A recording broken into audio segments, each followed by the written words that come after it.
Good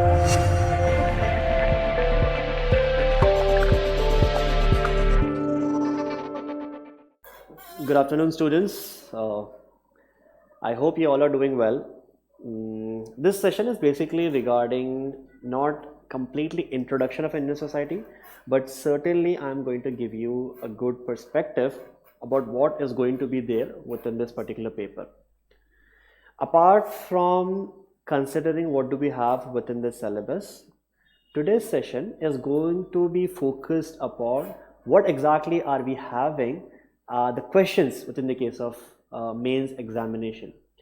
I am pretty sure all of you are quite aware that this particular subject is a part of GS1. Every year 4 to 5 questions are there directly from the Indian society. Now let me ask you a simple question. What do you mean by Indian society? Now think about it and let me know what exactly the definition of a society typically means. My name is Dr. Farhan Nasir. I will be taking up the Indian society, its orientation, the doubts and the session regarding this particular field. Now, we have seen that people consider India to be one of the most diverse society. We keep on telling that there is a unity in diversity, there is a unity in diversity. What exactly do you mean by diversity? As simple as that. Now, if you want me to simplify this statement of unity in diversity, I can say that people are into differences at a lot of dimensions. For example, in the perspective of religion, we are separated. In the form of races, color, there are differences. In the form of region, languages, ethnicity, we all are having lots of differences. But yet, we are under the same boundary of one India, and we consider this as to be a nation. Now, this particular subject of Indian society, if you want to simplify it, what I assume is we see the Indian society something like a sketchy form. We don't really have a clarity what exactly is a part of it. Now, what I'm going to do, or what at least I'm going to try to do, is that I create a stratification. Should be some sort of a simplification that you are going to have. What are the different parameters in which we are going to see the society as? In simple form, I can say, do not consider society to be as a vague phenomenon, but rather you can see that society is nothing but clusters of different institutions that we have. Now, what do you mean by the word institutions? Religion is a form of institution. It is represented through temples. Education is a form of institution. It is represented with the help of university. Political system is an institution. It is seen in the form of parliament as a democratic system. Now, what do we notice over here is that these institutions are nothing but some centers which are going to have certain rules and regulation. For example, when you're sitting in the classroom, there is a particular way in which how you behave. If you're in a temple, you will have a change, but you will have certain behavior with some rules and restriction. In this way, our society is made up of different institutions. For example, you get up early in the morning and then you make a little bit of a puja. Or even though if you don't make a puja, there is some corner place where you keep the puja room. Now you go right beside, you are going to show some reverence. You will just hold 5 seconds, 10 seconds, and then you continue your day. What is the reason for that? Why did you stop? Because for you, religion is a value and you have stopped over there. That is a form of nothing but a regulation that is coming up within your system.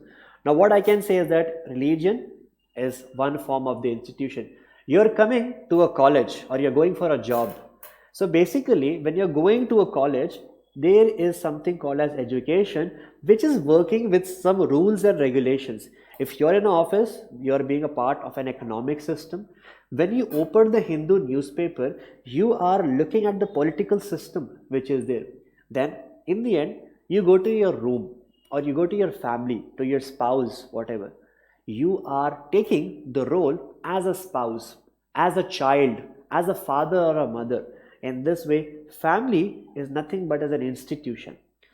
Now, what do you mean by society? Society simply means cluster of human beings in a certain rules and restrictions created out of these institutions. This is what society basically means, that in reality we have got different set of institutions, and these institutions are there connected to you, and they will create a certain amount of relationship.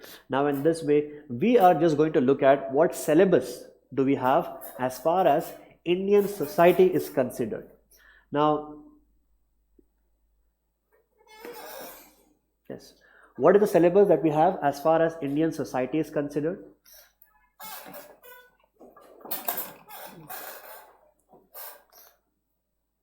So we see that the first topic that we got is the salient features of an Indian society.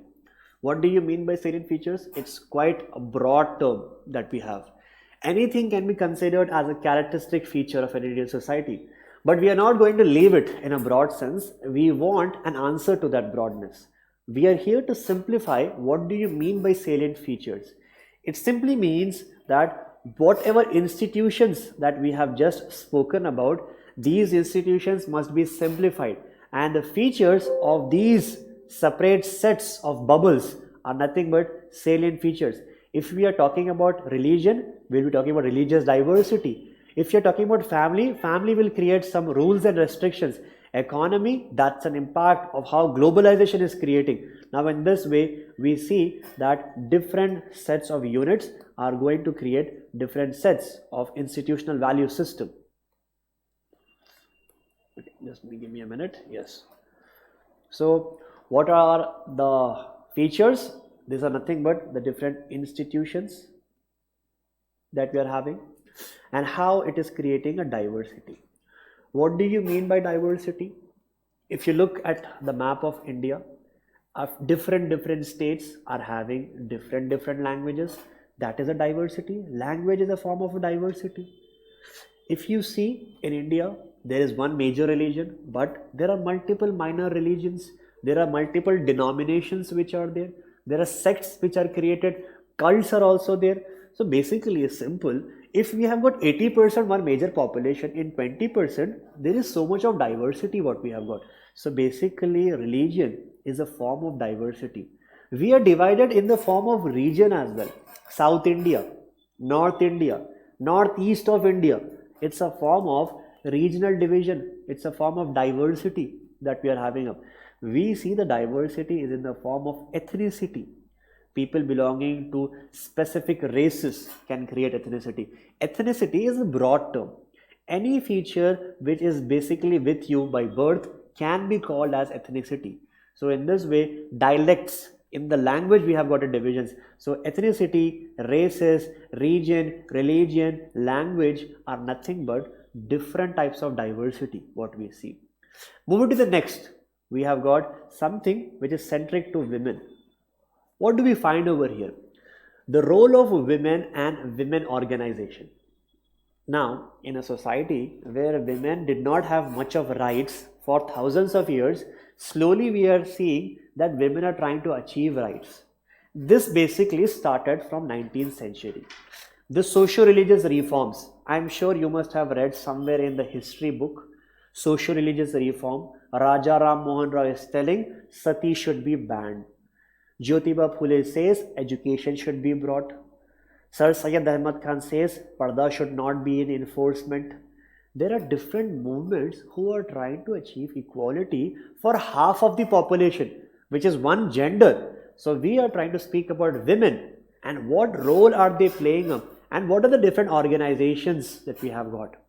What are the issues that we see within the case of population? What do you mean by population issues? India is growing. 1.3 billion population is there. So do you think this is a good thing or this is a bad thing?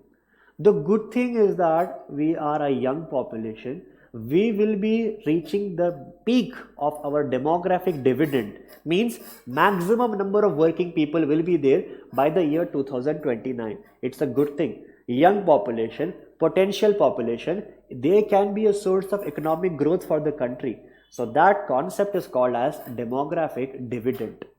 But if the government does not create a job for this maximum number of people, this demographic dividend will turn into a disaster. How can we stop that? How can we reach the maximum benefit is what we are trying to understand with population and its issue. Next, we are trying to speak about poverty. Poverty for some people, it is seen in an absolute form. But here, when we are studying the Indian society, we see poverty in a relative aspect.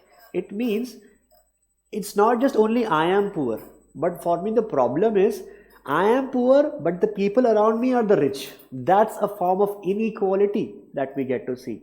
Especially in a case of a slum society, you find out between two five-star hotels, a slum is established. They are getting a monthly salary of 5,000 rupees in slum. They are eating one-time meal for 5,000 rupees. How is this a justice? So what do you mean by poverty? What are the different aspects of poverty that we have? Then development. The UPSC syllabus did not use the word growth over here because growth means things are going to improvise but in the form of numbers. Development, things are going to improvise in the aspect of quality.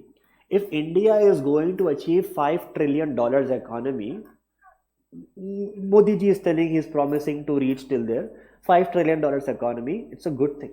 But I'm not happy for it because that's an aspect of growth. You're telling me it will touch $5 trillion. But if you say that this $5 trillion will not be made by Ambani and Adani, I'll be happy because they are the ones who are controlling the major amount of wealth in the society. So development means in the broad aspect of economy, it is an equitable distribution of growth. Development is not only based upon money, it is based upon different attributes. Political development, social development, gender-based development, tribal development, women development. It's a broad aspect what we have got. So one, how can we achieve different aspects of development? That's one. And what are the issues that we have with this? Urbanization and their problems and remedies. Now look at this concept. Urbanization, it's a good thing. Basically, it's a product of industrialization. Whenever the industries get established, it will bring some urban development. Now, urbanization is a good phenomena, but this urbanization is going to create some problems which are very unique. Now, slums are not seen in the villages. Slum is a typical byproduct of urbanizations. So, what are the problems do we have this? Pollution is not a problem in the villages of India, it's an urban problem. Sewage system, different types of pollution, traffic congestion, environmental degradations are nothing but different types of urbanization and their problems. So we are going to look at what are the remedies that we have. Then next comes the effect of globalizations on the Indian society. What is this topic basically specifically trying to say is globalization is seen as a phenomenon after the end of World War II. In 1945, the World War II came to an end. The colonialism basically got collapsed at that time. Colonialism, no colonialism. Globalization is a new concept. But this globalization is not just about open trade. It is also about some rules. It is also about some restrictions you will have to follow. If you don't follow it, then you will have to pay for that. China is paying anti-dumping laws have been established basically on some of the products on behalf of India. What are the measures? India is basically asked to sign, ratify the WHO agreement on the agriculture. What should be done in that? So many effects of globalization will be brought. In this way, formal economy will increase, but at the outside. But in fact, in reality, many things are getting informal. We'll try to understand this. Then we will try to look at social empowerment, communalism. Basically, this is trying to achieve more amount of equity in a society. More amount of equality when it is achieved at different levels, social empowerment can be reaped. What do you mean by social empowerment? There are few communities which are vulnerable in society. For example, tribal people, they cannot be a part of the mainstream society. What challenges are they facing? How can we empower tribal people? In caste, few communities are basically vulnerable. How do you empower them? That's a social empowerment. Women, are equally capable, equally qualified, but still they are having a problem. Different problems are there in rural India, in urban India. That how do we socially empower them? So these vulnerable communities which are there, how do we empower them? That's one aspect. Another form is communalism. Now communalism is basically they use religion but in a different context. What is the impact? Politicization of a religion will lead into communalism. We'll take some good examples and we'll try to understand every religious body will not be communal and every communal body will not be true religious groups. We will try to distinguish these aspects. Regionalism, secularism. Regionalism is division of the people. For example, separatist tendencies in northeast of India. In the case of Kashmir, which is there, Khalistan as an issue. These people, they want to get out of India. That is also a form of regionalism, extreme regionalism.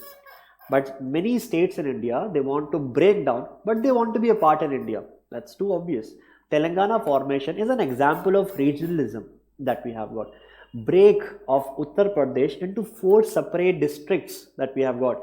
That's an example of regionalism. Marathas are telling people from Uttar Pradesh and Bihar should not come to our state. They are taking our employment opportunities. That's an example of regionalism. Now in this way, when people wants to let the religion go away, it is called as secularism. Secularism basically we will be understanding in social context.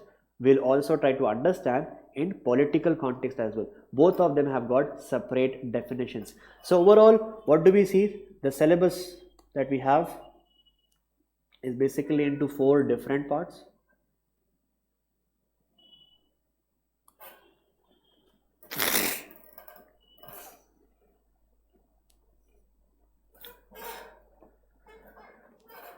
See.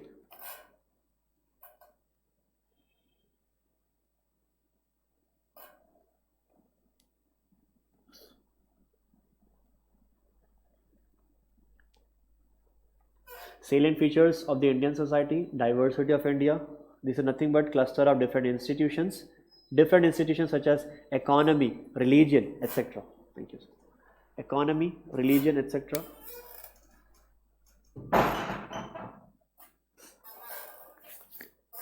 Are the different features, are the forms of diversity, different types of diversity, what we have seen. Role of women and organization, population as an issues. So basically this is basically broken down into different parts. Role of women, women organization, that's first part. Population and its issue, second part. Poverty, third. It is related to development, but we'll consider. Fourth, development, what are the different? Everything which is into poverty does not mean development is going to be hampered. Many areas development will come, but it will still keep the people in poverty. Urbanization and their problems. So in this way, we have got 5 subparts, that's the 6th.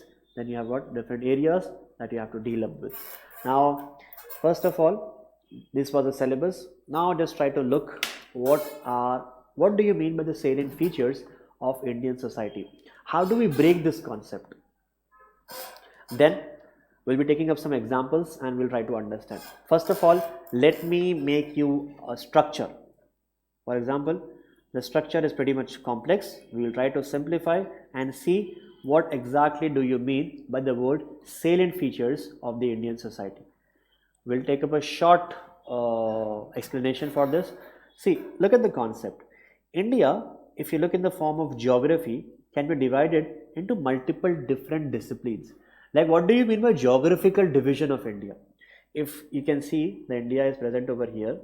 Now the geographical division, some people are staying in urban India, some of them are there in rural India, some of them are there in the forest areas which are called as tribal people. So the salient features can be divided based upon different geographical location. Urban people, that's one. Then you have got the rural people, that's another. Then you have got the tribal people who are there. The people who are there in urban, for them money is more important. We will be talking about the problems which can be solved with money.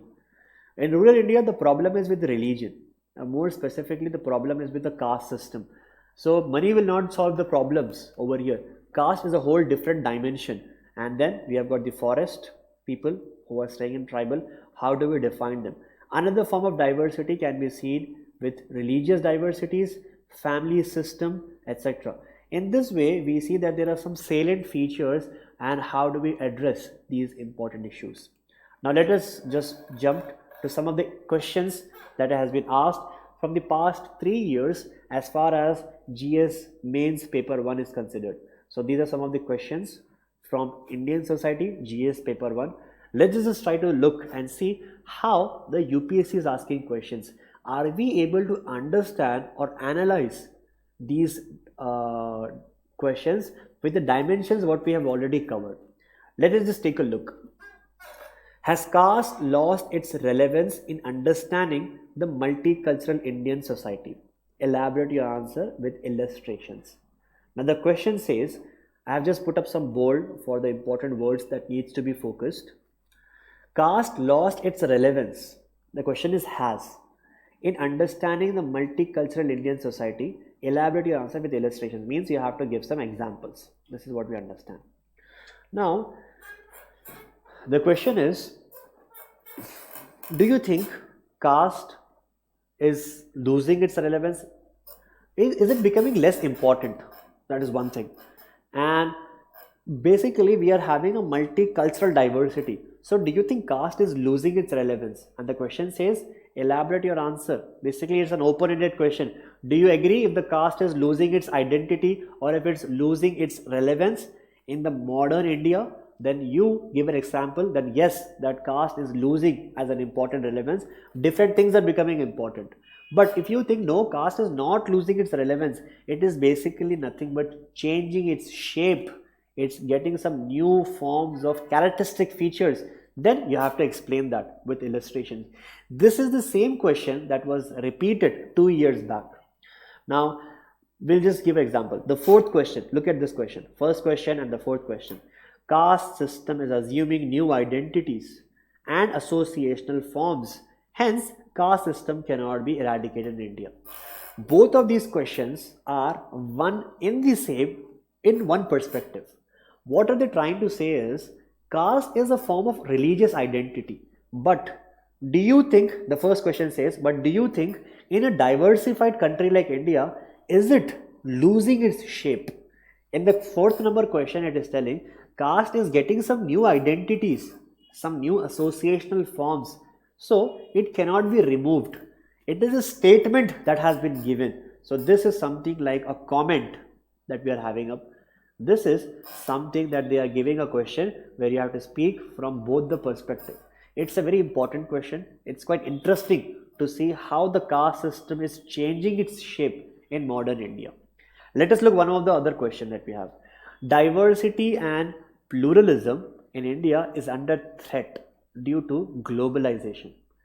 Justify your answer, basically.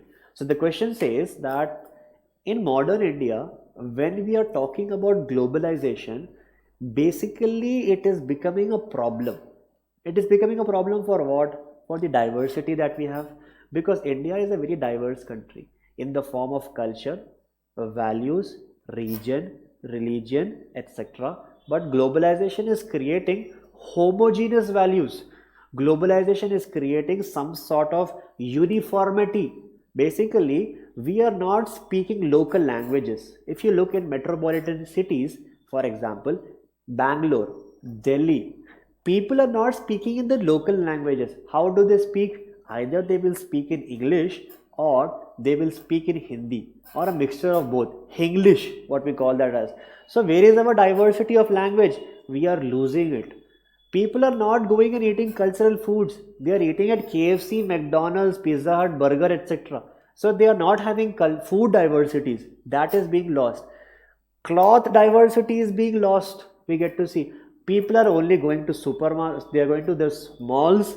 They are buying jeans, t-shirt, jeans, shirt, coat. But where is the diversity of clothing? So the question says, diversity and pluralism in India is under threat due to globalizations. Do you think so? At the same time, so the question says, do you think globalization is becoming a problem for the diversity of India? Yes, explain it. No, explain it. Next question says, empowerment of women is the key to control population. It says that the women are empowered with education. the population will automatically come down. She will not give a birth to a baby every second year. If she is educated, she will know what are her strengths, what are her weaknesses. If a woman is economically empowered, she will work and she will not just be dedicated as a homemaker or as a housewife. So the point that we see is, the question says, if you empower a woman, that is the most important thing to control the population. Discuss. Now you have to say that yes, empowerment of a woman will control the population, but the word discuss, right? But what are the other features which are important to control population, which should be irrespective of women and their contributions? Now in this way, these are some of the questions which are being asked in the UPSC as far as Indian society is concerned. Now what we are going to do is, we have seen, first of all, what do you mean by society? Society means a cluster of institutions with certain rules and regulations. Means we are there in a society with certain rules and restrictions, and these rules and restrictions are created with the help of institution. Education will create some, political system, religion, family, tradition, all of these will create some rules. This will create the society. Syllabus, we have got different parts which are there. We have just taken a look on that. Then we try to understand the features. We have got different forms of diversity. We have got some more forms of diversity. We'll take a look on that. And then we try to understand what are the different forms of questions which are being asked within the case of UPSC. Now these are some of the important questions. We will head towards the first question that we have. Caste system has assumed new identities, hence it cannot be abolished. Comment. I want you to pause your video at this moment and think what can be written for this particular statement. Caste system has assumed new identities, hence it cannot be abolished. Comment.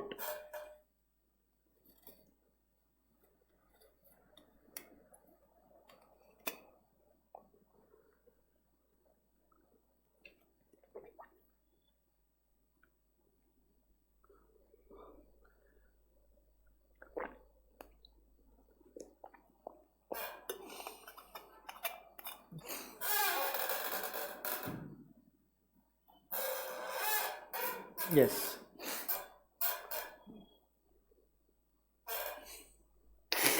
For those who are there in the online session, I want you to think caste system has assumed new identities, hence it cannot be abolished.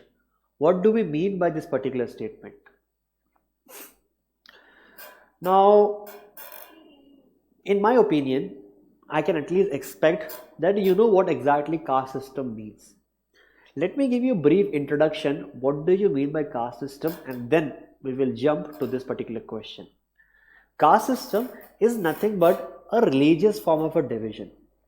Specifically, within the case of an Indian society, that caste is a form of a division more specific to a particular religion. Now, the people, they are divided. For example, somebody is called as a Brahmin, Kshatriya, Vaishya, Shudra. This is a form of a division. Now, whatever you might say that this is a religious division, this is an occupational division, it's a division based upon birth, karma, whatever, fine. The people are divided. Now, this particular division is mostly restricted to religious, as simple as that.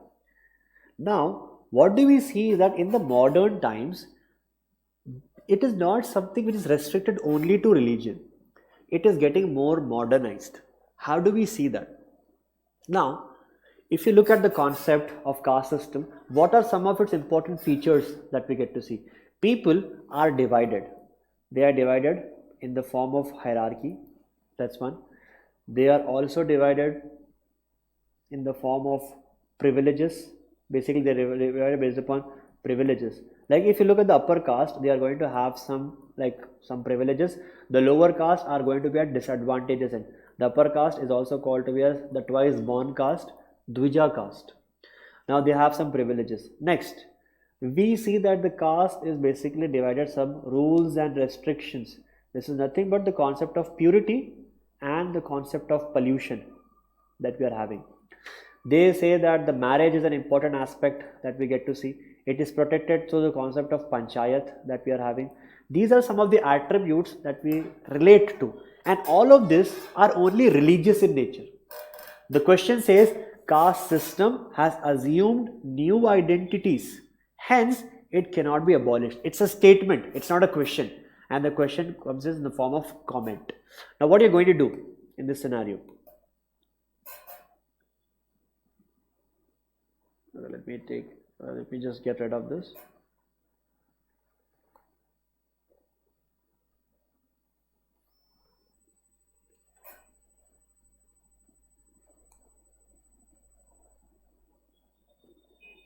Yes. How exactly it is changing up? Now look at this way. Now apart from the religious system as an institutions, we see that the divergence what we are getting, it is in multi-dimensional aspect. For example, consider this. Do you only think that religion is the one which is holding the caste system? Is it not present in some of the other institutions as well? For example, take education as one of the systems.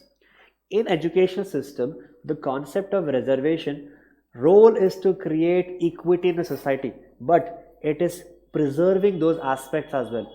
So education is holding the caste system in the name of reservation in the form of employment. Basically, when the reservation is there, it is going to bring the people inside, it is going to promote the people, it is going to retain their position. So yes, in the aspect of employment also, the caste system is able to retain its position. One, education, reservation is doing that role. So basically caste is not only restricted towards a religious system, it is seen in education. It is seen in the form of employment as well. One of the most important attributes that we can put is caste system is not only present with religion, it is also something with the politics as well. Don't you agree that political system has able to uphold caste system? In fact, there are many political parties in India right now, they are only surviving on the concept of caste. If the caste system has been removed, if the government says or the election commission says that caste system should not be as a practice in any, no electoral party can support one caste. Now in this way, outside explicitly they are going to say that we support everybody, but inside they support one. For example, we have got the Bahujan Samajwadi Party. They know that they are here for Dalit representation. We have got a Samajwadi Party, they are representing only a Yadav community that we have got. We have got Marathas specific, we have got many parties who are representing in only the political aspect. We have got parties in the religious aspect. No, we are talking about in the caste form how they are being divided.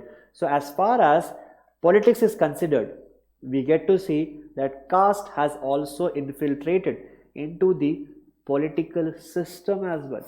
You need to understand this concept. In politics, caste system has been brought. Next, if you further continue, there are some parallel instruments which are there to politics, and they are called as pressure groups. Basically, they are called as pressure groups. What do you mean by pressure groups? Pressure groups are those institutions which are present to create some pressure on the government. Okay, I might sound a little bit silly over there, but that is what the definition is there.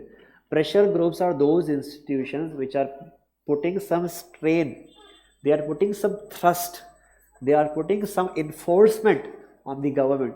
And in this, we see that there are specific pressure groups who have been created, and they are basically present not to criticize the government, but they are only here to protect one particular caste.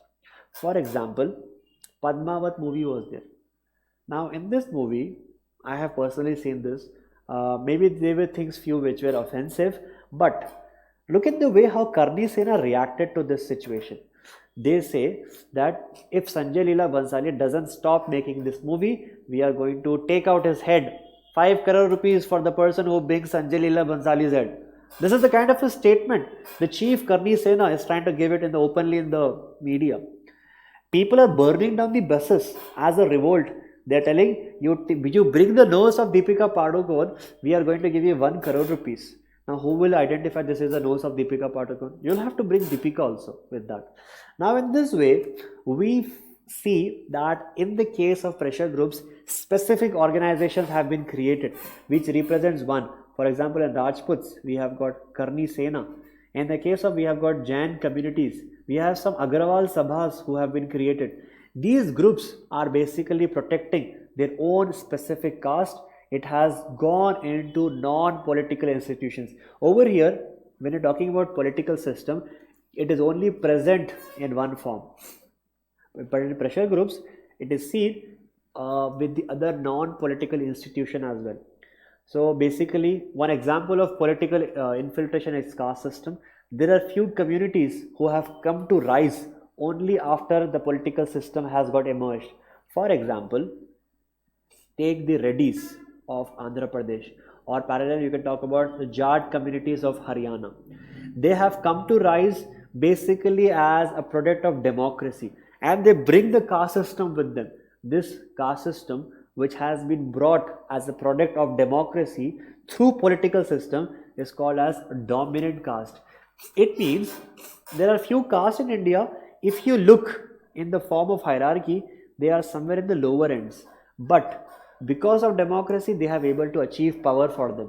For example, with the help of population, Yadavs have able to dominate. With the help of land, agriculture, land holdings, Reddys have able to dominate the power system. Such are the forms where politics has entered the caste system. The pressure groups have mixed with the caste system, and it has created some voluntary organizations. Now, what else do we see? What else do we see? Apart from this, there are some modern technologies where caste system is being infiltrated. For example, banking system is new, but we have some specific banks in the modern India, but they are meant to for one particular community. Like specifically, take the example of Karur Vaisya Bank, which is there. What the word says, Karur Vaisya Bank? This bank is more specifically for a Vaishya community, for their upliftment. In modern instruments, caste system has been pulled up. Mahesh Bank is there. It is a bank anybody can go and open in a democratic forum, but Mahesh Bank has been opened to uplift or basically to support the Marwaris and the Agrawal communities out there. Now, in this way, in banking structure, similar upliftments have been achieved. In the form of technology, we get to see banking system is basically a form of upliftment that we get to see. Now, in the form of technology, I can give you an example of a matrimonial website. Basically, what do we see in a matrimonial website? It's a form where people come and they meet, they talk, and the rishta is done. It's not like that. Specific matrimonial websites are there for specific caste. Technology is used as modern, development, marketing is used as modern methods, but what are they giving? Only one caste is basically supported in a matrimonial website. They talk about those horoscopes, kundali, caste, subcaste divisions are also present. Now, in this way, modern matrimonies are a very good example of that. Now, in this way, what are we trying to find out first of all?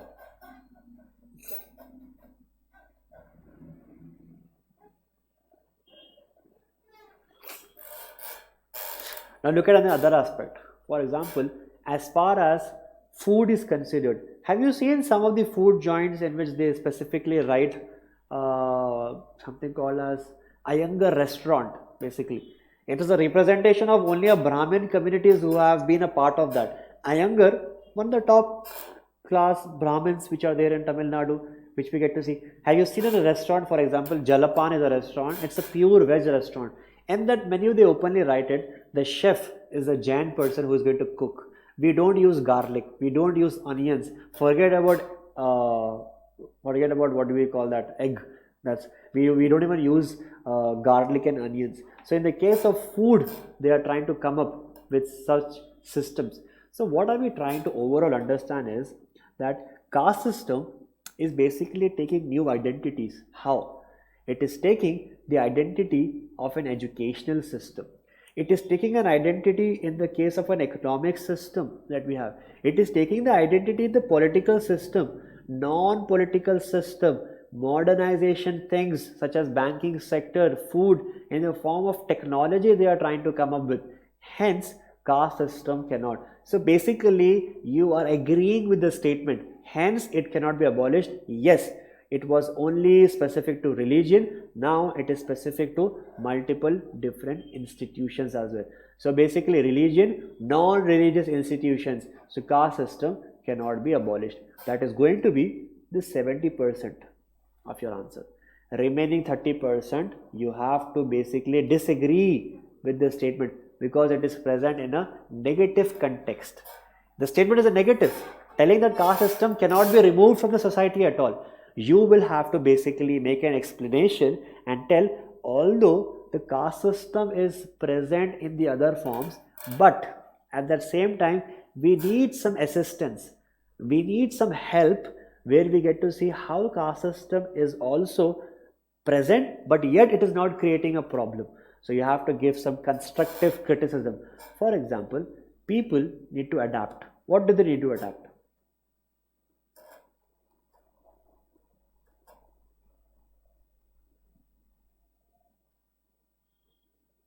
Look at this.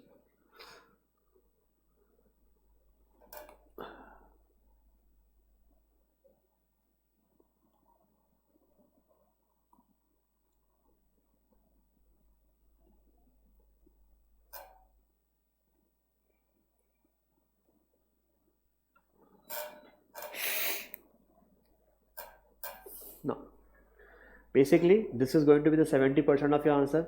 In remaining 30%, you are going to give an explanation in telling that although, yes, caste is taking new shape, but we can get rid of caste system based upon certain methods. For example, if the democratic attitude of the people is going to go up, that is one. At the same time, apart from the democratic attitude, there are multiple other methods that we can consider. For example, the power of election commission. If he is trying to implement a free and fair election where people are not divided based upon their caste, they are not divided based upon the religion, can we have? Yes. With the help of election commission, we can do that. By creating more electoral campaigns, election campaign can be done. We can remove the concept of money. We can create more secular elections with the case of based upon the value system. So overall, the question says that caste system has assumed new identities. These are the new identities that we are having up. Hence, it cannot be abolished. And the thing is that yes, it cannot be abolished because it has taken different shapes. But at that same time, it can be abolished with democratic forum. Election commission can create free and fair elections. Election campaigns, removing the money from making it more secular. People should have a larger amount of awareness. With the help of these, modernity should be there. Urban election should be nothing but one of the symbols in which how we can further get towards modernity. Now in this form, basically we see that one part it agrees, another part disagrees. So your answer is basically going to be divided into different segments. One is nothing but the concept of introduction that we are having up. Sir, is there a way that I can completely erase it? No. How can I completely use this? It's not. Okay. Fine. Look, that's what I wanted to ask. So, look at this. So what, first of all, you will be writing up the introduction. In your introductory part, you will be talking about caste system is basically a form of a religious representation. Okay. Introduction. Caste is a form of a religious representation. Next, your content is going to be divided into two forms. First, you will try to show that apart from religion, it is taking other shapes as well. Polity, education, economy, food, technology, modernity, voluntary organizations, pressure groups, NGOs, etc. So yes, it is taking new shapes and it is taking new identities. But apart from that, you're also going to emphasize that with the help of democratic values, election commission, free and fair elections, modernity, value system changing, we can remove caste system. Even if we cannot remove caste system, we can remove inequality from a society. We can try to achieve egalitarian society by even maintaining caste system as a form of only a religious divisions. So egalitarian society can be achieved, inequality can be removed. This is going to be your conclusion. I hope I'm clear how exactly the answer needs to be written.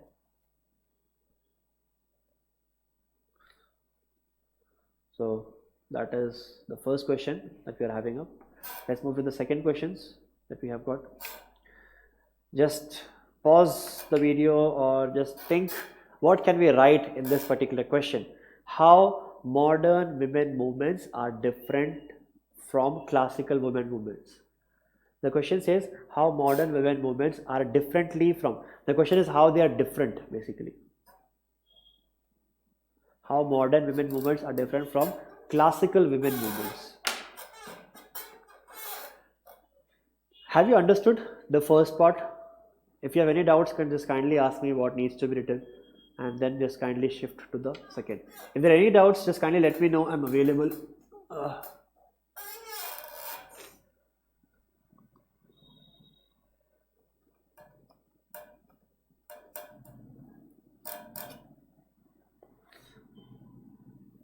Yes.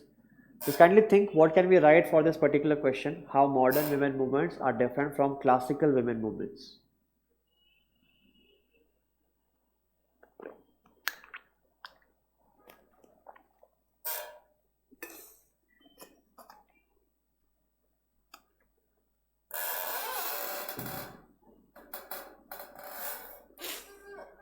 Yes.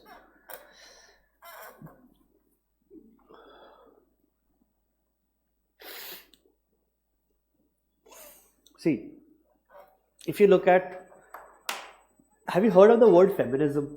Before we talk about this, I want to speak about some of the attributes. See, I'm pretty sure that you must have heard about the concept of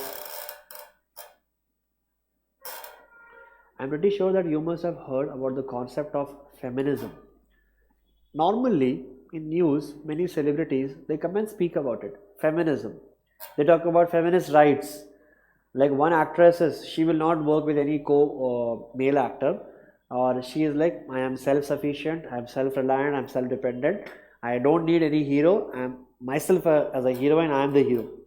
Now, basically, this aspect of feminism is not the true aspect of feminism.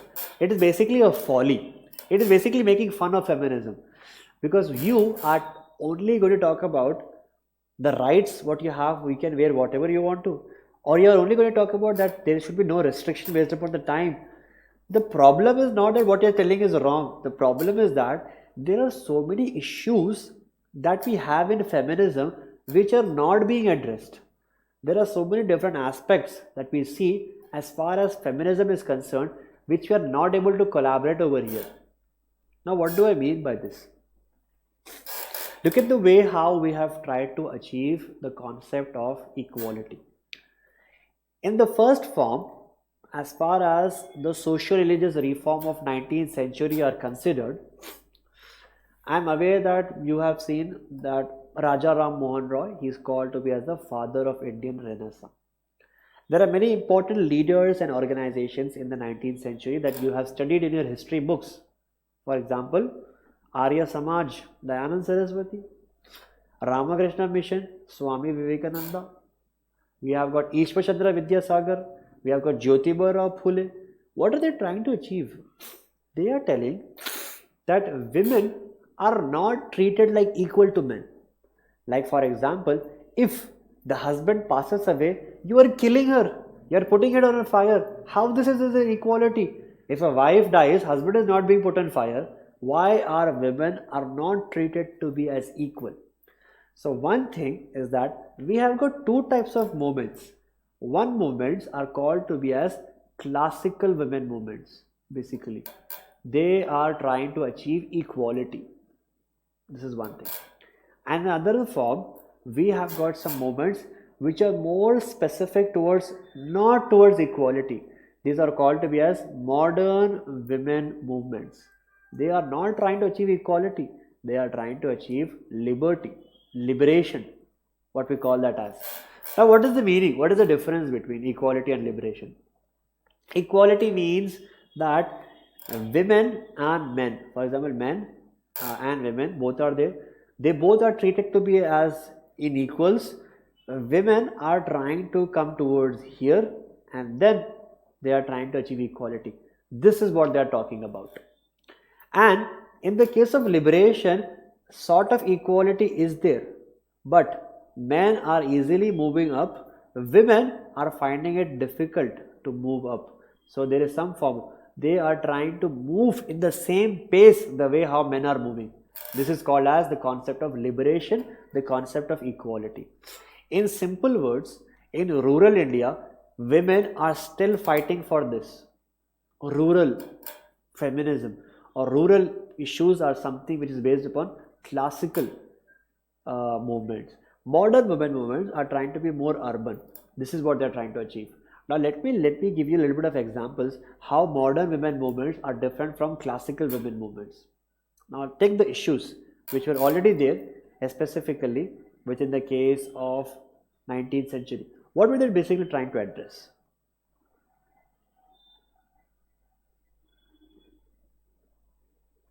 It was about right to education at that time for many of the girls' lives. Okay, so one form, what you're talking about is the right to education. What else? Sir, can we write positives of caste system? One thing. Sir, can we write positive of caste system like protecting interest of weaker communities, strength building? See, what you have to write is how caste system is changing their shapes and identities. Now over here, can we write the positive of caste system like protecting the interest of weaker communities? No, that's not what you need to write. You need to talk about how apart from religion, it is taking some other shapes. That is a direct question what they have asked. So for that, and I'm sorry ma'am, what you have said, they are speaking about right to education. Yes, that is right. This is what we need to write about. So what do you mean by classical women movements? The issues which were center for women in the case of 19th century. Classical women movements means 19th century movements. Modern women movements means 20th and 21st century movements are called to be as modern women movements. Now let us just look what are some of the issues that women are having in the 19th century. First of all, it is being told that your husband dies, you will have to die. You will be thrown in the fire. Raja Ram Mohan Roy comes and says, stop. What are you doing? Basically, where is this written in the religious books? Sati system is anti-religion. It is anti-ritualistic. It is against the norms of the Vedas. He was trying to question them. Now, in this way, the first equality, what they were thinking about is right to life. They were talking about right to life. I must have the option, I must have the freedom to stay however I want to. They are talking about the basic forms of equality that can be achieved. Next, a woman sees that her husband passes away, although she has been given the right to life, but she is not being allowed to get remarried. Now the problem is that she cannot stay like a normal person. She is supposed to be in that white sari, no jewelry should be there, no makeup should be there. She should not have a social life, she should not be talking, she should not go to a kitchen. She is basically married to a temple, something like that. So over here, Raja Ram Mohan Roy comes and says, not just right to life, they should have right to get remarried also. So right to get remarried. This is the issues what they are having. Right to get remarriage or remarried. That's what. Later on, we get to see the point that what you have just spoken about. Yes, when they have got the right to get remarried, they are also having the right to get education as well. Now this is a big problem which was there. Education was not something that was monopolized by men, but it was monopolized by the upper caste. Like if you look in a typical Brahmanical society, a Brahmin says that only we are supposed to read the Vedas. If you look in the case of Christianity, the Pope is going to say that we can read the Bible for you, and in this way the Protestant religion comes against that. Now one thing, classical women movements, for example, Sir Syed Ahmad Khan was there, Ishwar Chandra Vidyasagar, Savitrabai Phule. Now basically some of the important leaders, they were trying to say that women must have a right to get education as well. Even that's a form of a right. Anything else that you think? Anything else? Sati, abolition, widow remarriage. Anything else? Yes, good. Do you think anything else that we can put up over here as a classical women movement? Yes? Think. What else? Some of the issues that you have already covered up. Child marriage. Good. It has been told that women, basically they are being put up into child marriages. Like they are not even being asked to what is the concept of consent. They are being married at a very young age. Child marriages. That's a form of an issue what they are basically dealt with. Apart from child marriages, we get to see there is something practice of polygamy which is being there. So multiple husbands are there. How are they going to manage the social relationships?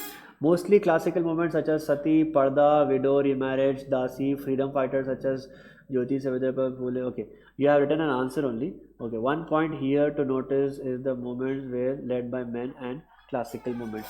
Not necessarily they were only led by women. It was only led by men. Women were also being a part of it. For example, Savitribai Phule. Mostly men, yes. Because in the first form, women are not able to achieve the concept of equality itself. So they are not able to achieve the equality, forget about being a part of that movement. So first we see that they are trying to be a part of that economics or of that cultural system. So mostly it is led by men. Issues that we are having, polygamy, Parda system was also made as some form of a compulsion that we get to see. Parda system needs to be practiced. Now in this way, the classical women movements are trying to achieve equality. As simple as that. On the other way around, the modern women movement that we get to see. Now, they are not talking about these issues. They are not talking about these issues. They are talking about an issues which is something more than equality. It's good. They are supposed to ask for that. But it is an upperlative form of equality what they are trying to achieve. It is mostly centered around liberation. How do we see this? Women says that we have already attained education. Now we want higher amount of education that should be given to us. Now in this way, for example, in PhDs, in the post graduations, there is more domination of men. So we should also have an equal representation. So basically in the form of not education, but in the form of higher education, they are trying to achieve equality. Moreover, apart from this higher education, they are also trying to achieve equality in the political aspect. For example, women 108th constitutional amendment. What is the reason for its existence? It is speaking about how do we achieve equal representation for the women in the case of parliament. Almost we have got 33 representation as far as local government bodies are considered, Panchayat Raj, urban bodies, but we do not have this representation within the case of political system. They are talking about political rights. They are talking about economic rights that we are having up. What do you mean by economic rights? In the case of a multinational company, they see that men are reaching the top post. Women are not reaching the top post. This is something phenomena is called as glass ceiling effect.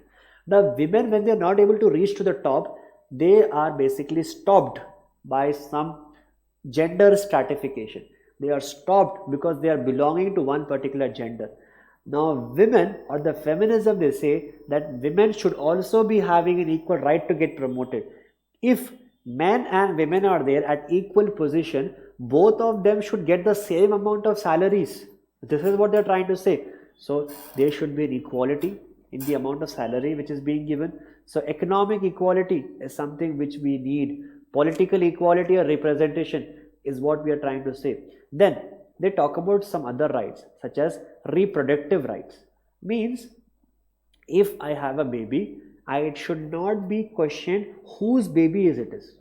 Means the name of the father is not necessary. I want to give birth to a baby, I will give. Reproductive rights. Pro-choice is what they talk about rather than the pro-life. It's a left-wing organization ideology of pro-choice. Reproductive rights should be given. Right to wear whatever clothing that we have got. In the form of languages, gender should not be divided. So basically we see that women are trying to speak about their rights in education. They're speaking about their rights in political system, economic system, reproductive rights, and multiple other aspects. Not just this, the modern women movements are also trying to protect the rights of LGBT communities as well.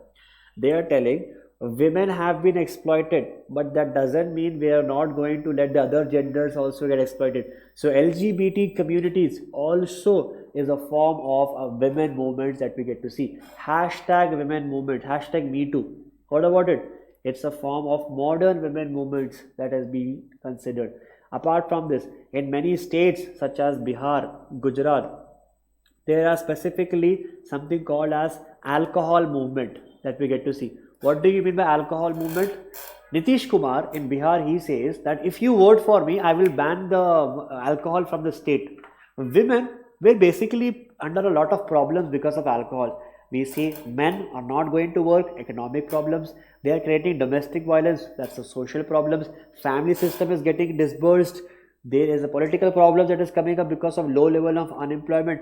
So basically alcohol movements is one of the types of women movements that we get to see. Nitish Kumar was able to become a CM based upon this particular concept of alcoholism. He says, now in this way Gujarat, Kerala, Bihar, many alcohol movements have been taken up specifically from women as an organization. So overall, what is this question trying to say is how modern women movements are different from the classical women movements. So the explanation says this. First of all, classical women movements, these are more restricted to the 19th century. Modern women movements are basically restricted to 20th or 21st century. They are basically seen still now in the rural India. They are still seen in the urban India. These movements are trying to achieve equality. Basic equality is what they try to achieve, because men are here, women are over here. But in the urban societies, the modern feminism or modern women movements, they are trying to achieve liberty. Basically, now this, they are not treated to be as unequals, but rather there is an equality which is there, but the growth is something which is more opportunistic for men, but this growth is difficult for women. So we want to achieve liberty. This is what they're talking about. Some of the features that how you are going to write or how you are going to address this. First of all, you're going to write about introduction. In the introduction, you're going to talk about women movements, basically collective representation or women coming together, creating a movement. It's a product of a democratic society. It is seen from past 200 years. Some statistic you put, some, or you can write about 1970s is called to be the decade of women according to United Nations, something like that. You start up with the introduction, then you explain classical women movements, something restricted to 19th century, rural, they talk about equality. Then you talk about modern women movements restricted to 20th century. This is seen in the urban societies, they brought about liberty. And in this way, you talk about their points, In conclusion, write down, women should be equally represented and they should have an equal opportunity as compared to as a men. We must try to achieve gender egalitarianism. We must try to achieve gender neutrality in the end. Now in this way, I hope you can understand what needs to be written in introduction, how you're going to have the classical areas, how you're going to have the modern areas, and the conclusion has to be in an optimistic manner. It must be represented how we can achieve equality in the overall picture. So let's just take a look at the next question that we have. Yeah, take a look at this. To what extent has globalization influenced the core of cultural diversity in India? Explain. Now, yeah, one thing that I want you to focus upon is, look at this part. To what extent? That's an important area that you have to think about it. Thank you. Now the question says, to what extent has globalization influenced the core of cultural diversity? I want to pause for a moment and think, what exactly is this question trying to say? It is telling that globalization has influenced, it is agreeing to that. Globalization has influenced the diversity of India, but the word says to what extent, means up till what level, because Something is good, but too much is too bad. Now, globalization has entered within the case of an Indian society, and there are some impacts. Some impacts are positive in nature, but too much of globalization is going to create some negative impact as well. What are these negative impacts? What are the positive impacts? This is what we are trying to understand. Now, tell me, what can you write for this particular question? I want you to just contribute. I don't want it to be a one directional class where I am just blindly explaining and then you're not contributing into it. This is simple. There is nothing like rocket science what you're trying to understand. Simple, logical things. You will do this talking when you're going to a marriage hall. So and I believe that you already have an idea about these concepts. It's just that we need to segregate it, bring it at one particular place. Tell me, what can we do regarding this concept? To what extent has globalization influenced the core of diversity of India? What can we write for this particular question?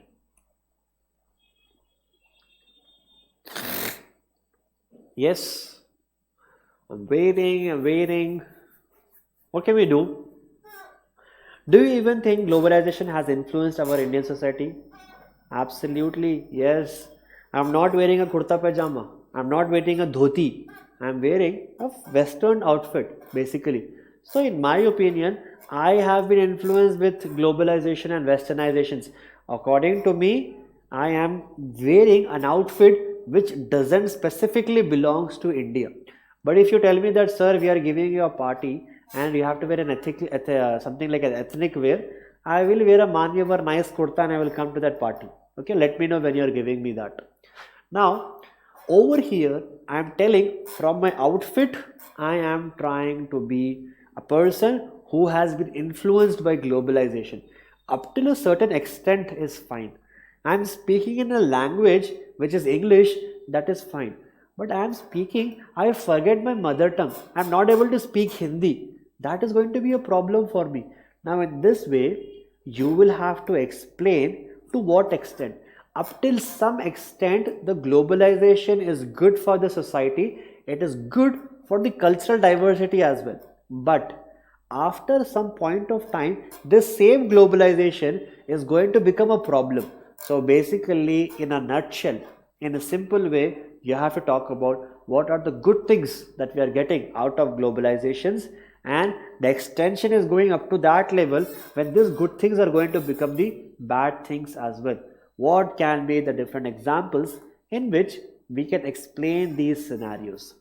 For example, the first one is going to be about the language that we are having. Now, look at the way how people are speaking up. I am speaking to you in English, and if you sit and talk to me, I will speak to you in English, half Hindi, half English. So that's a form. Now, in the form of languages, in India, you look at the Bollywood interviews, you look at the Tollywood interviews, some award festivals, etc. What do you see in this? Hardly people are speaking in their Hindi languages. Everybody is speaking up in English. I look at Karan Johar shows. I don't look at it, but I know for a fact I have never heard Karan Johar speaking in Hindi language. Now, in this way, we see that there is some positive impact of this, and there is obviously some negative impact. What can be the positive impact of globalization for the core of cultural diversity of India? First of all, if we see, because of globalization, people have started to speak in language that is English. Now, because of English as a one specific language, what are the good things that we have achieved?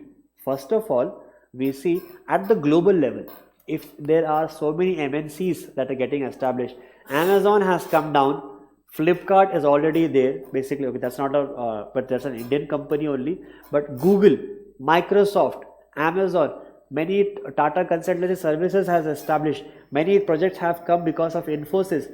What is the reason? Why are they not establishing in China, where there the population is more cheaper, or the labor cost is more cheaper than the India? The only reason that India is flourishing in service sector and flourishing in the IT, it is because of English language, as simple as that. Now, if you look at Nandan Nilekani, the chief of Infosys, he was the ex-chief of Infosys, he says India's GDP is basically resting on that English as a language. We have been able to achieve a global recognition. The good point is that because of this language, India has able to achieve good form of global recognition. Next, we see that there is multiple diversity that we have got. We have got multiple amount of diversities. Like India does not have a regional language, it does not have an official language, but something that connects the Kashmiri and the Kanyakumari is the concept of English. A Kashmiri guy or a Kerala guy, both of them can communicate with each other. So we say that because of English, nationalism has also been achieved. It's a good feature that we are having up. Next, we see that there is some form of uniformity that can be said. For judicial hirings, for judicial paperwork, or no other language is acceptable except English. Even Hindi cannot be taken up for judicial languages. Now in this way, English is basically one of the means that has created a good impact. We have able to achieve some global recognition. Nationalism is what we are trying to achieve. Northeast India, you can communicate. You can communicate with the Kashmiri. You can communicate with the Rajasthani. You can communicate with the Keralite. Nationalism is what we can see. Uniformity in the languages, what we can have basically. Now overall, what do we see this basically as a process? That language can have a positive impact and globalization has created that impact. But is there any negative impact that the language is trying to have? Do you think globalization and the relationship with the language, did it have a negative impact? And the answer is yes. In the surge of nationalization of English as a language, the minor languages basically, they have stopped using their significance. The dialects which were there, basically small languages where the scriptures are not so well produced, these are called as to be as dialect. For example, Bhojpuri is a dialect. Maithili is a language that we are having up. Now in this way, regional languages stopped growing. They lose their significance. Dialectical languages are not able to be seen as significant languages. Because of English, one big problem that we face in India is that there is a gap between urban and rural India. Don't you agree with that? The people who are coming up from rural backgrounds, they have some sort of an adversity. They have some sort of a fear when somebody speaks in English. Now this is basically a problem. The gap between the urban India and the rural India is because how? Because of globalization that brought one language, and that is English. So that's a problem what we get to see. Apart from that, we see that India is not able to come with its own language. Hindi cannot be taken to be as a uniform languages. Tamil cannot be taken as a uniform language. India is further reinstating the fact that no language, according to some thinkers, according to some scientists who are trying to understand the society, they say that English has also brought nationalism, but it has also seen that the local dialects, the gap between Hindi and English is further increasing. Hindi is losing as a significance, English is gaining a significance. We need to think of these aspects and work. So to what extent? One aspect is the aspect of language that we have. Any other aspect that you can think and recall how the diversity is basically creating a positive and a negative impact?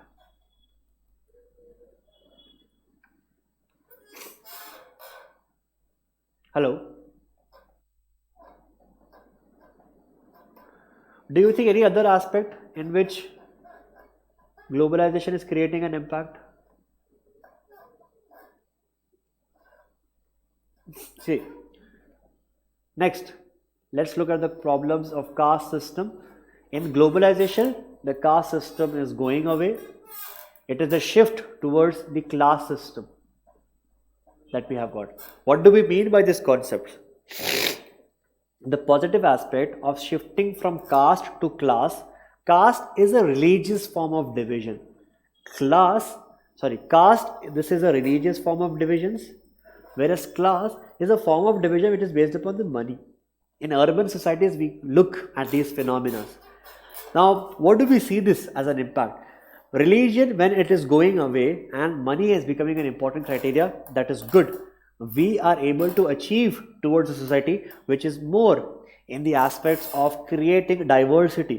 Now, the good thing is that religion, which is basically an orthodox mindset, people are getting towards more of a meritocratic. Means I cannot shift my religious position. If I am born as a Brahmin, whether I like or whether I dislike, I have to stay like a Brahmin. It's a closed society. It is a rigid society. But if we are shifting from this to meritocratic, if today if I am earning 10,000 rupees, tomorrow if I am earning 1 lakh rupees, nobody will stop me. It is possible. If I do hard work, I can go there. So over here, some positive aspects are there. If we are shifting from caste to class, what are the positive aspects? We are making a meritocratic society. We are creating a society in which people can move from one segment to another segment. So possibilities are there. But we see that there are new form of inequalities that are coming up. What are the new inequalities? When the people are dividing in the name of class, they are either pushed into the slums that we get to see.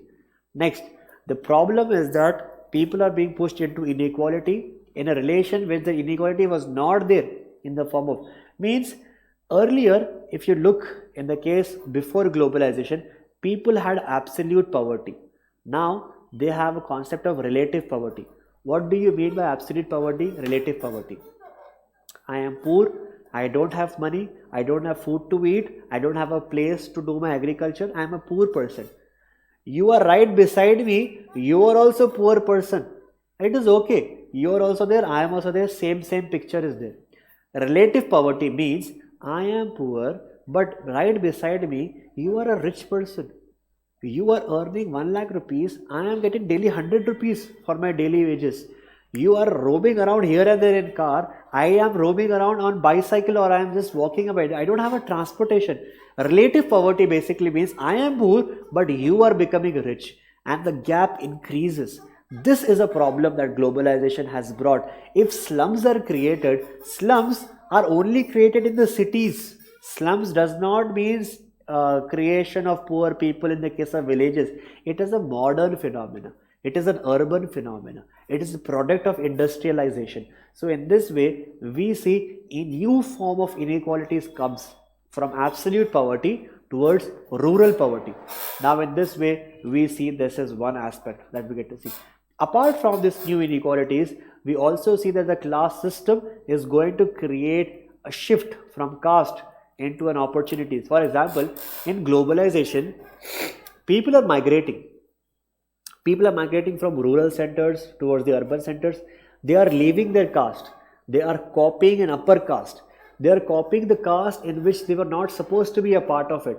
This is a phenomena which is called as Sanskritization. It simply means copying the upper caste, copying the caste with which you will get respect in the society. So Sanskritization is basically coming and it is diluting the caste system. It's a good phenomena. I'm supposed to write it over here. So what are the other problems? Class system is coming, new form of inequalities are coming up, educational problems are going to come, digital illiteracy is coming up. In this way, there are multiple attributes that we see as far as one. First, I spoke about religion. Then I spoke about class differences that we are having.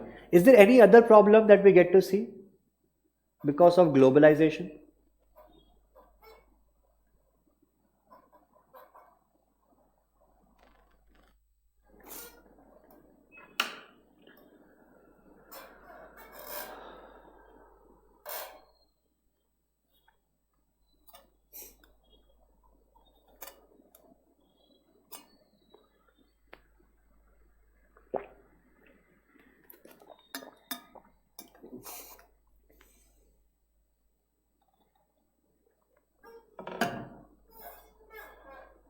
See, next.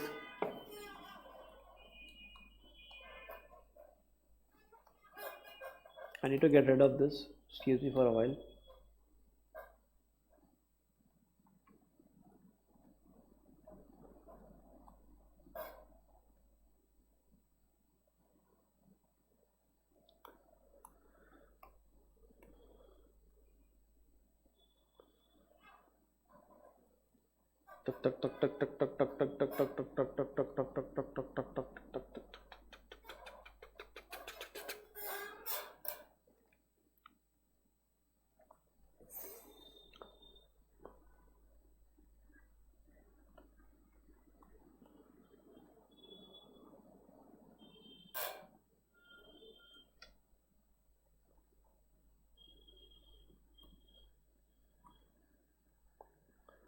Okay, yeah.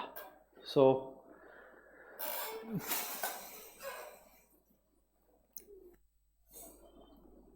see, another thing, first thing that we see, language is creating some positive, some negative impact. Caste system and is shifting towards class system. It also creating some positive and negative impact. Let's look at another aspect that we have. The aspect what we see in the perspective of religion. How do you think when the religion is going away from the society, it is going to create some positive impact?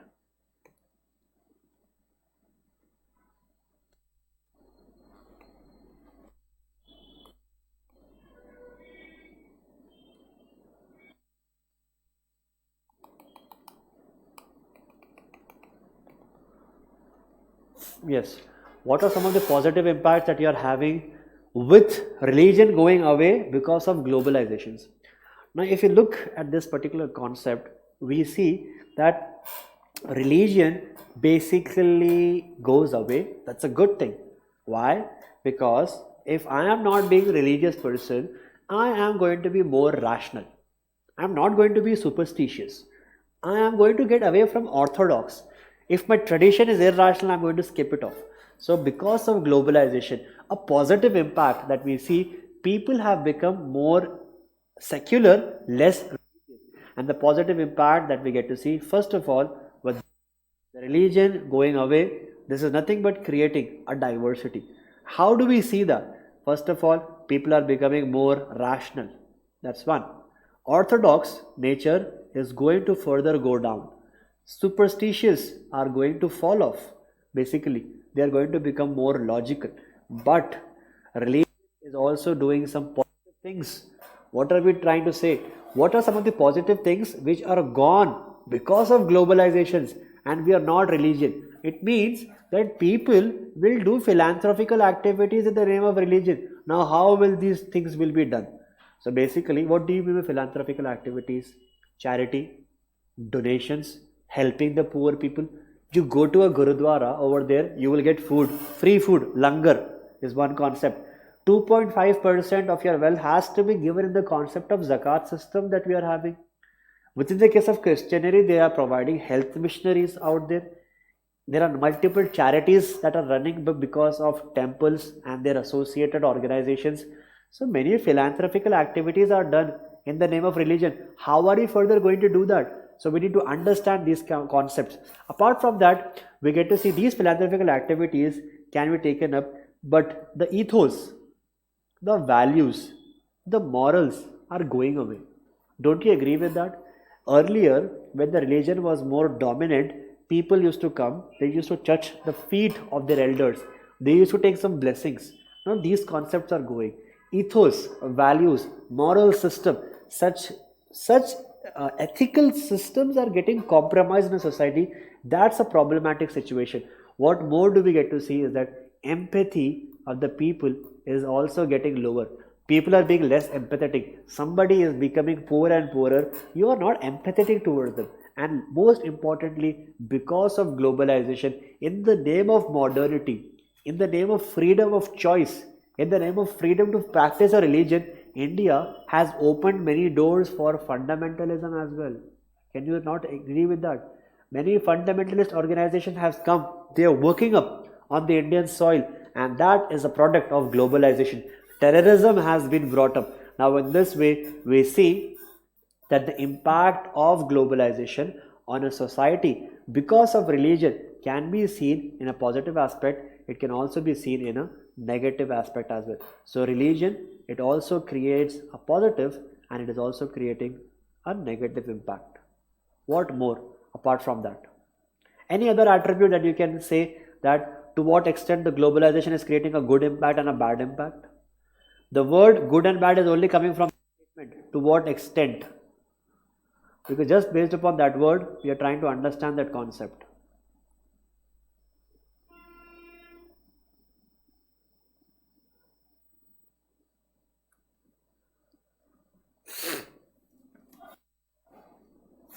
Now look at this. One aspect what we see just now was basically because of the religion. Now look at this aspect. Apart from religion, can we talk about races? Is there something good that we have achieved as far as racial diversity is considered? Did we achieve some goodness because of globalization? Yes. Because of globalization, we have created cosmopolitan. What do we mean by this? What is the difference between a cosmopolitan and a metropolitan? Metropolitan means diversity in the form of technology that we get to see.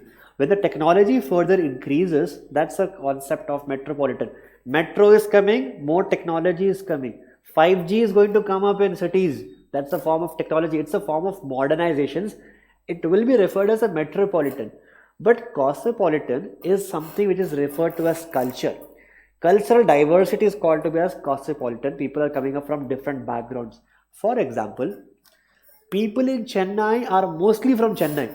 It is a metropolitan, but it is not a cosmopolitan.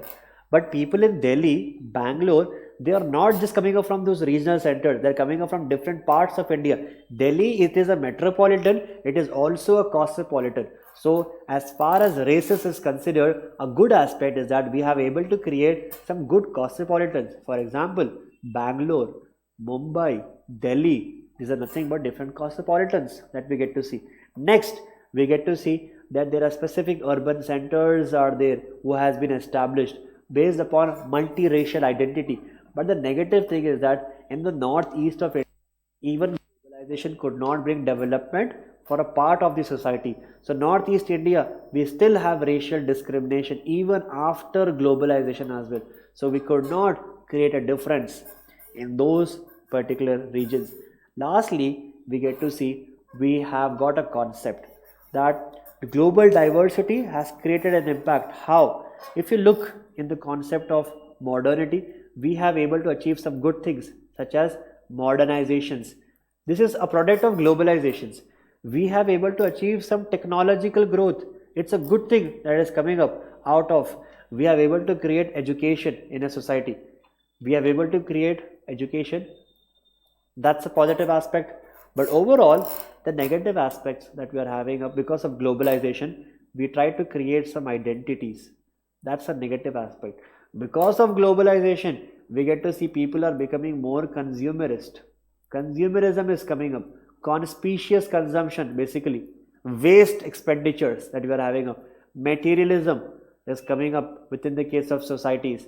Homogenization, homo value system is coming up. Diversity is being lost. So overall, some good things, miscellaneous good things that we have, such as modernization is coming, technology is growing, education is growing, but identity is being lost because you are not referred with regional identities. Global identity is what is being produced. Consumerism, unnecessary expenditure, conspicuous consumption. I have taken an iPhone, but I want an upper version of iPhone. I have a Sony Samsung Note 10. I want a Note 11. Basically, megapixel is 15. I want a 20 megapixel camera. So in this way, what we try to understand is that the phenomena of extra expenditure of consumerism, materialism, is nothing but a homogenization of the value system that we get to see. So over here, what are you going to write in this particular answer? The question says, just look at the question. See.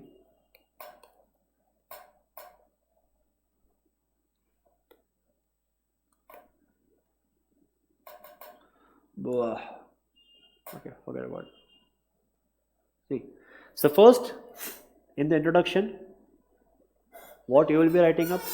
You will not be writing up what do you mean by globalization.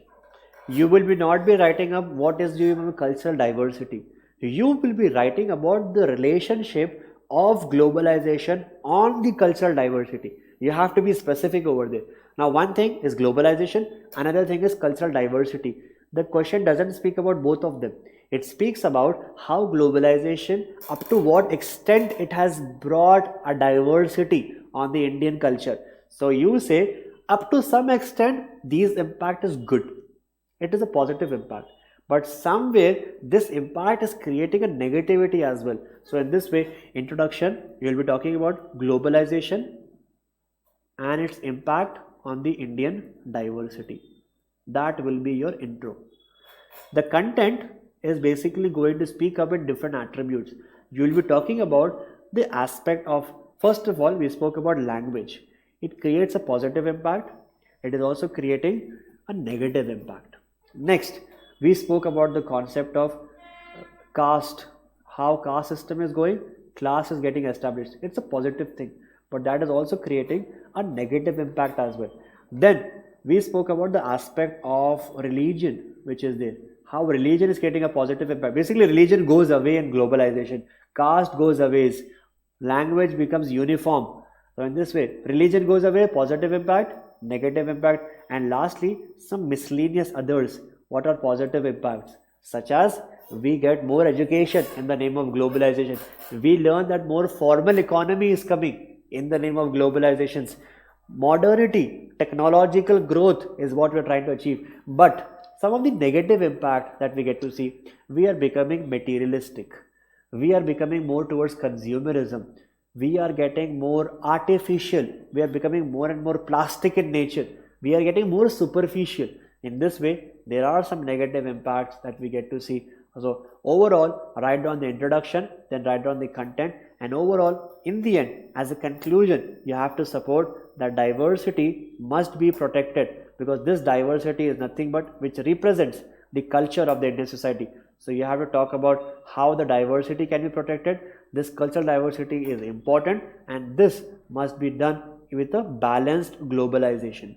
So make sure that in the end you write some of the terms like balanced globalizations, cultural diversity to be protected. This represents the Indian scenario and its significance. So overall, this question needs to be written in 4 different parts. First is the introduction, second is the content, positive and the negative, and the third part is going to be the conclusion. I hope you have understood what needs to be written in this particular question. Important question, it was asked in the year 2019. So to what extent has globalization influenced the core of cultural diversity? This is what basically you need to write. Let's get towards another question.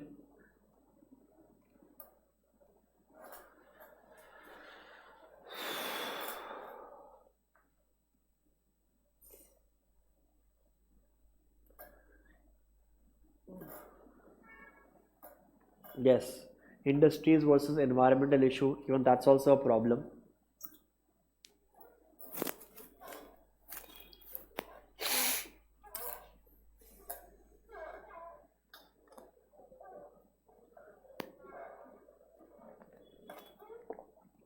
Just kindly take a look at that particular question and say, or just try to understand what do you mean by this particular thing called as religiousness or communalism. Explain how former turned into later during independence. So the question says, what is the difference between religiousness and what is the difference between communalism? Okay? To simplify this particular thing, I am going to give you a little hint. Instead of the word use religious, try to use the word fundamental. It's a hint for you to think. Distinguish between religiousness or communalism, or you can also say distinguish between fundamentalism and communalism.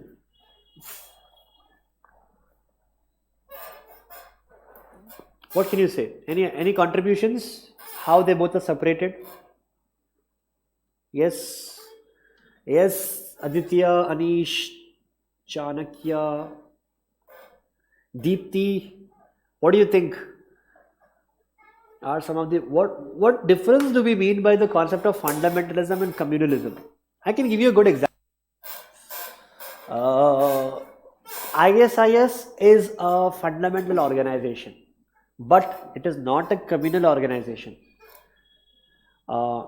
Shiv Sena at one point of time, they were communal, they are not communal, they have become towards more like a leftist party. Another example that I can give is MIM is basically a communal organization, it is not a fundamental organization. What difference do we get to see? Both of them will have a certain commonality, but the difference is more important that we need to speak about. The question says, distinguish between a fundamental group and a communal group. 2019 question again. Explain how former will turn into latter during independence. What do you think? Explain how one will turn into a latter during independence. First of all, you need to look at this concept. Both of them will use religion. Now, one thing you have to understand is that if people are getting back towards religion as a matter of choice, that I want to follow religion as my personal belief system, this is called to be as pluralism. It is a concept where people are worshipping their own gods in their own ways and nobody is interfering with them. I leave the religion and I become a secular person. After secularism, if I'm going to again follow the religion, it is called as religious revivalism that we have got. But religion is coming back not as a choice but by as a coercion. It is coming as a force. It is coming as an obligation. Such forcefulness is nothing but called to be as fundamentalism. If you look at this concept of fundamentalism, this is basically something that started in the early 20th century. For the first time, Catholic people, they criticized the Protestant people. How did they do that? They said that you cannot do the translation of Bible. If you are doing it, there are some important features that you cannot change. And in this way, from all over the globe, Catholic people received a criticism that how can you enforce another religion? How can you enforce another sect to do a translation according to yourself? You are a fundamentalist. This is the kind of a criticism what Catholic people received in the early 20th century. And in this way, fundamentalism comes for the first time. What do they basically say is that religion is best written in books. They believe in a concept called as infallibility of books. Books can never go wrong. If you want to see how a religion is being practiced, it should be seen through the books. Now in this way, every religion is going to have fundamentalists. For example, do you remember Madan Bhinderwal? When the Operation Blue Star was done by Indira Gandhi, Madan Bhinderwal is telling he is taking a revenge against Indira Gandhi, and he makes a confirmation that the formation of this particular religious organization is to create a violence that should be there. Madan Bhinderwal was basically a fundamentalist in the Sikh as a religious group. The concept of Balaram Hejwar, he was basically a fundamentalist that led to the formation of RSS. Ayatollah Khomeini was a fundamentalist who has contributed towards the Iranian revolution. We have got Maulana Maududi, who was a fundamentalist who led the formation of Jamaat-e-Islami. In this way, every religious group will have their own fundamentalists. How they are different from communal, this is what we need to look about. Now look at this concept.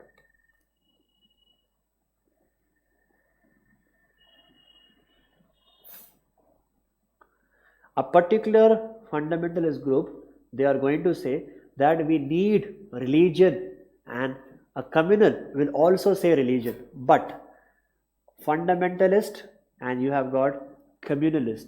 Fundamentalist can also be called to be as religious group. Now one thing you have to understand is that both are one and the same. Communalism is also a similar concept. Now both will use the religion, but religious groups are going to say that once we take the control of religion, we want to go towards the past. They always talk about the glorified past. For example, we want to go in the times of Roman Empire. We want to go in the times of Caliphate, how it was established, Vedic society, or the classical golden age of Gupta period. So they talk about the glorified past. Communal people, no. They are going to take the help of religion and eventually they are going to move towards modernity. This is the concept. Now a very good example is the concept of Muslim League. When Jinnah was trying to create communalism, initially he is telling that we all should come together. But as soon as he tells we want to create a separate country, he used the religion for the political context. He used religion and he made a separate country, and he did not bring a religious organization over there. He did not. He brought a concept of democracy which is there. They are trying to move towards modernity. How? By using religion. So one thing is that religious groups will go toward the past, they will go towards future, they will go towards modernity. Next, we see that the organizations which are towards religiousness, they have got a separate distinctions from every religious group. They can become communal, but every communal group, they cannot become religious.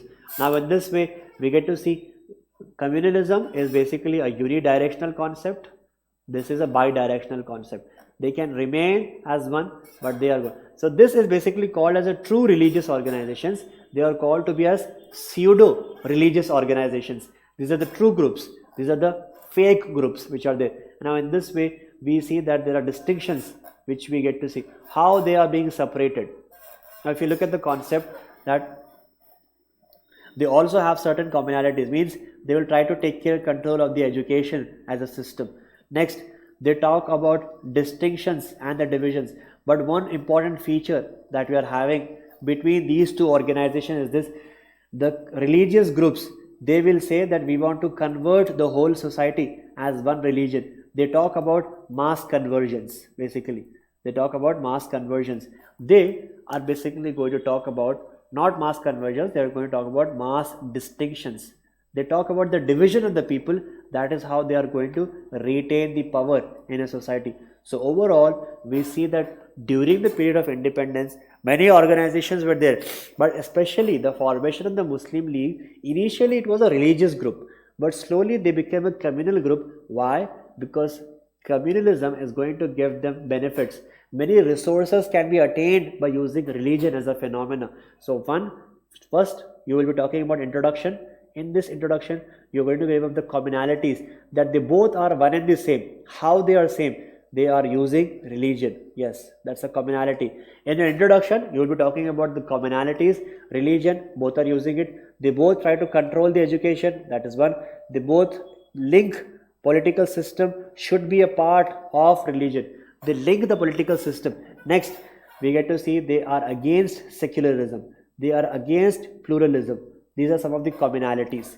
Then you talk about the differences, how this is past, this is towards modernity. These are true groups, these are pseudo religious groups. They talk about mass conversions, they talk about mass distinctions. Now in this way there are some more further examples that we have got. And next you're going to talk about how in India in 1940s the concept of communalism basically appeared. In the 19th century people were into religious organizations, but in the 20th century they have shifted these religious groups into communalism to access more number of resources. So overall we see this exam or this particular question can be written in 4 different parts.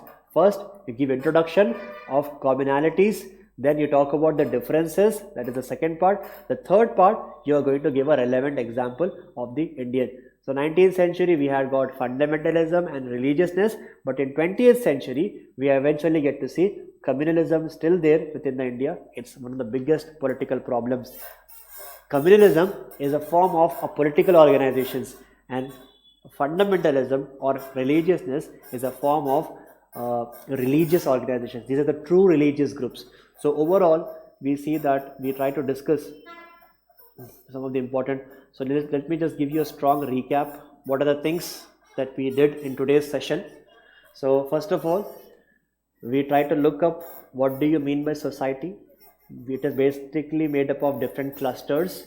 We try to arrange it in a particular way of stratification. There are certain rules and restrictions. Then we take a look at what are the syllabus that we are having in the Indian society. This is the syllabus. First, we talk about features. Next, we talk about the women and some urbanization and some of the other problems. Then we have got globalization, how it is impacting positive and the negative, and some upliftment that needs to be done and some issues that needs to be addressed. Communalism, that's a problem. Regionalism is a problem. Secularism, how it can benefit us. Now in this way we try to look up at the salient features, some of the important questions that we have got. We try to discuss the first question that we discussed, how caste system is changing its shape. Comment on that. Then what is the difference between early movements and the later women movements? So basically one is trying to achieve equality, other is trying to achieve liberty. The third, was how exactly the concept of globalization is going to influence. So globalization has created some positive impact, it has created some negative impact, and lastly we try to take a difference between religiousness and communalism. So these are the four important questions that we have discussed. In our next session, we will be talking about some more important questions and how these dimensions are created. For example, urbanizations and its dimension. How do we understand? Why do you think there are new problems are coming up because of urbanizations? We need to consider what are the problems that we have within the case of a family as a system. Indian society are having different multiple other perspectives. What do we mean by that? So in the next session, we will take some other important 4 to 6 questions and we will see how do we address them, how Indian society can be simplified. If there are any doubts, kindly ask me. Sir, which books to follow? And my optional is anthropology. Majority of the topics are coinciding. Can I interlink both? Yes. Direct overlap of Indian society will be with the sociology, because in anthropology most probably we will be having the primitive societies what we study. The difference that we have is anthropology is about study of the primitive societies, but as far as sociology is considered, it is an interlink with the modern societies that we are having up. So one specific reason is that you will have an overlap with anthropology, but you will have a direct overlap with the sociology as a subject. So in this way, yes, which books that you have to follow? Sir, there are multiple books but the most important books for Indian society, there are only 2-3 books that I recommend. First book is the Indian NCRT that we are having. Indian NCRT, the class 12th that we have got. Indian Society, sorry. NCRT book, Indian Society, class 12 book. Next, there is a book called as Ram Ahuja. 2 books are there. One is Indian Social Structure. That's the name of a book. Other is Social Problems of India. Social Problems of India. These are the 3 books that I recommend you to study. These are sufficient that you cover it up. So these are the important books. One is NCRT. The other 2 books are coming up from Ram Ahuja, Social Problems and Indian Social. In the classes, I am going to give you some specific notes and some specific papers. So mostly trying to bring the current affairs in a hard copy form, or I'll try to update it over here. So you will be having some important class notes that will also be given. Any other doubt that you have? Any other important issue that you want me to address? Yes.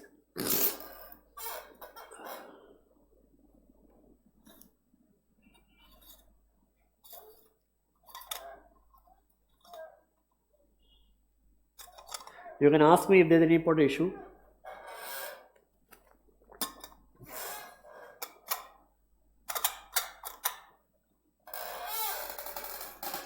So, sir, how secularism impacts society?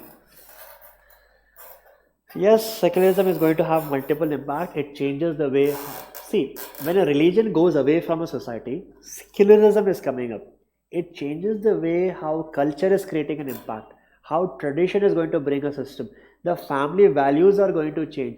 We are going to become more rational. Basically, what are the changes of enlightenment or what are the changes of renaissance is nothing but how secularism is going to impact. There are different meanings of secularism. Western secularism is different, Indian secularism is different, social secularism is different. They are having multiple different dimensions and it creates an impact on different spheres of life. Secularism means when religion loses the social significance in all spheres of life. We'll talk more in detail when you're doing up with secularism. Any other important issue that you want me to address? So I'll see you on Thursday in the next session, most probably. That will be there. We'll be taking some other important we'll be taking up some other important questions and we'll try to address it. And as far as the classes are concerned, you will get to know when it starts on behalf of the management. I'll be there. If there are any kind of a specific doubts, just kindly just message on the portal. I will be available. And yes, work hard. If there are any issues, we are here to resolve. Okay, all the best. So I'll see you in the next session. Thank you so much.